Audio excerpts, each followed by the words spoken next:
HFLA of Northeast Ohio is one of Cleveland's absolute treasures. The purpose of HFLA really goes back to its founding. So in 1904, four gentlemen pooled together $501. They lent out the money. People advanced their own lives. They were able to repay that money. And those investments in our community have reverberated through the generations. The last couple years have certainly caused a lot of change, and it's interesting because some things have stayed the same and some things have changed dramatically. And I think what we see is that people that were vulnerable before are even more vulnerable now. HFLA has recognized the way the needs in the community have changed over these last several years. And one of the things that we've done is recognize the scale of the problem. This is an organization that we have to grow. The scale of the problem has never been bigger, and we started that growth several years ago. And it really positioned us to have the staffing, to have the size of the loan fund, and together with our community partners to really reach the people who need us most. And so we're listening, we're learning, and we're constantly adapting to meet those changes.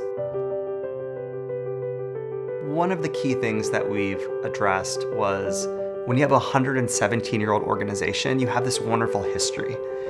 But when you want to adapt to the future, it's also really important to bring in new and fresh perspectives. So one of the first things we did was really increase the diversity of the board, both in terms of age and a non-sectarian, representation of the broader community. Another key way that we're addressing changes in the community is by bringing in partners that can help us strategically reach the people when they need help. What I appreciate about HFLA is that they've always kept their ear to the ground, and I've seen the innovation in my experience with them. It's from what I think are tremendous things, from allowing the borrowers to build their credit, creating different loan types, and also the way they enter into a neighborhood.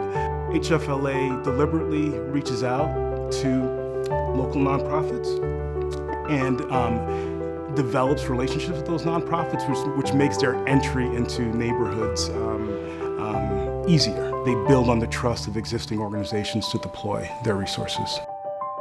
One of the things that I really appreciate about the organization is it's continually looking at how they can work to create new opportunities for people. And now I think in this next phase where we're helping people look at recovering and rebuilding economically, HFLA is willing to look at what is it that our current loans and programs are not doing, and how can we design the future program that can really meet the needs of the time.